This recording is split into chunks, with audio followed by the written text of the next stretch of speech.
Tell me, we threw up the conversation regarding the Giro and the Tour de France, and whether in this day and age, whether it's possible to successfully compete in both. Dave and I checked out the top 10 of the GC here at the Tour, and not one rider competed at the Giro earlier this year.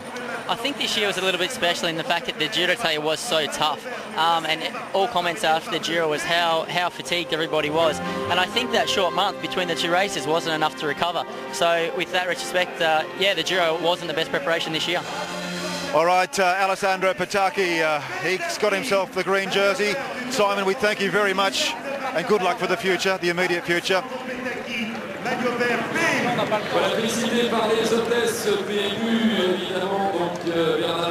Alessandro Petacchi, the green jersey winner of the 2010 Tour de France. And I tell you what, at 36 years of age, this man has done quite extraordinary things, Dave. Oh, look, I think it's huge. I think, you know, I raced against the guy. We saw him about, what, 4 or 5 years ago at the Tour de France, dominate the first week. Then he'd go home and sit on the beach for the second 2 weeks. I don't know if he even thought himself that he would be challenging for the green jersey come Paris, and he's won it. I think it's great for the sport. I think it's great indeed. There's hope in the old dog's legs as we welcome Mark Renshaw. Mark, fantastic to have you here as part of our SBS coverage. And tell me, how lonely has it been for you since your withdrawal from the Tour de France? Well, first of all, hi. Yeah, it's quite a weird, bizarre feeling to be here on the other side of the fence. Normally I'm accustomed to riding on the other side, and you know, it's been a hard few weeks. Lots of ups and downs, but I've had good people to support me, friends and family. So, you know, I'm quite happy.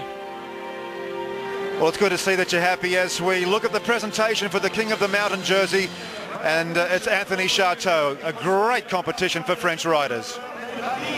Le rêve de l'enfant, il y a quelques années de cela, il voyait l'arrivée sur le Tour de France, l'arrivée des Champs-Élysées.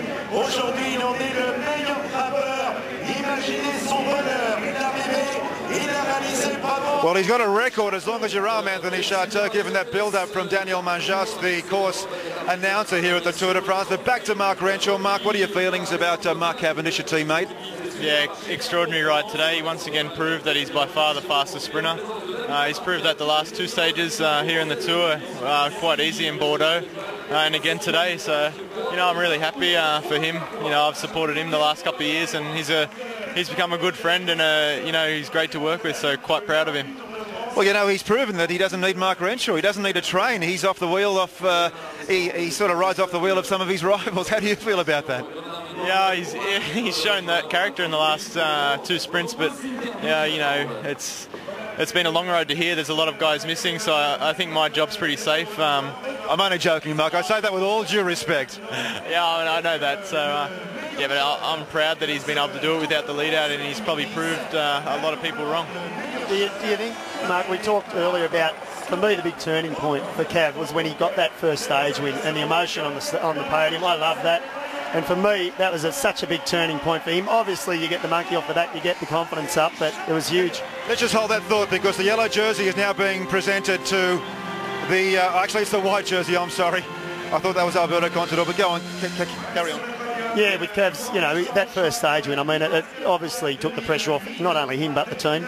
Yeah, exactly. You know, there was so much pressure on the whole team leading up into that first stage win, and we worked hard in a few stages to try and get there, but we couldn't quite. So I think the real Cavendish is the one you saw that day when he broke into tears and just released all the pressure.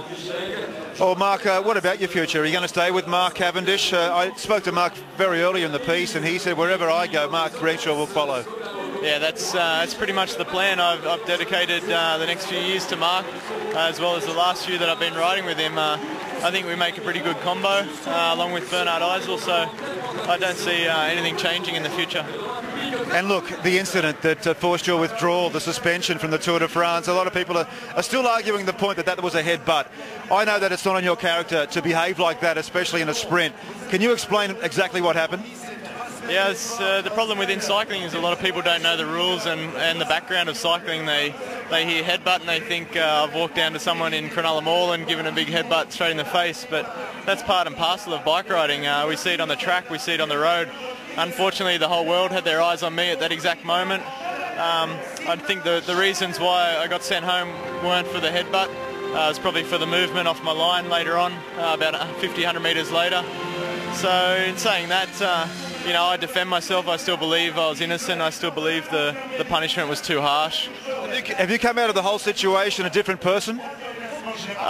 For sure, it's made me stronger mentally. I think to go through that kind of ups and downs in your career is what makes riders. Obviously, it's made me a lot stronger.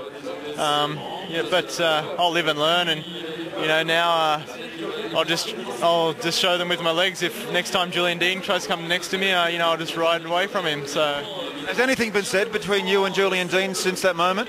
No, I haven't seen or spoke with anyone since I left the Tour de France. You're pretty good mates with a lot of the guys, but do you think it'll affect the friendship? I mean, a lot of the Aussies, the New Zealanders, we're a pretty tight bunch over here. Do you think it'll affect the friendship at all, or? I don't think it will affect anything. When we pin a number on, we're here to race. So it doesn't matter what country Julian Dean's from. When we're racing, I'm racing for Mark Cavendish and for HTC-Columbia, and that's where it lies. We may be Australian and New Zealand, but you know, whether I was riding for whatever sprinter, I'd still be giving 100%. So yeah, I don't think there's any problems. Well, Mark Renshaw, we thank you very much for your time and all the best for the future. We'll see you at the World Championships. Now the moment we've been waiting for, the yellow jersey of Alberto Contador.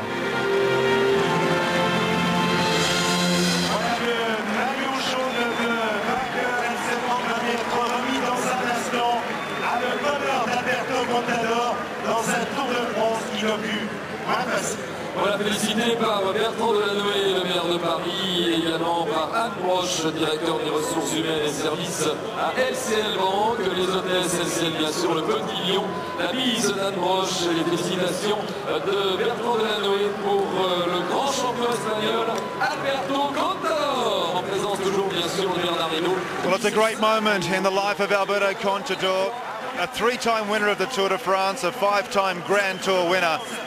And there is the officials of the Tour de France.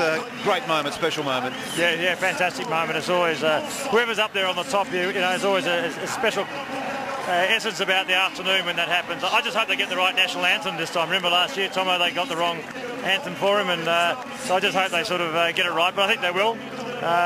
We're seeing the start or midway into the growth of a super champion who we're going to see, I think, more Tours de France wins from. I think so, Dave. Let's just reflect on this year's race. There have been some wonderful moments. The course, of course, the cobbles, the pavé, stage 3, the Alps followed by the Pyrenees. What was your most outstanding moment?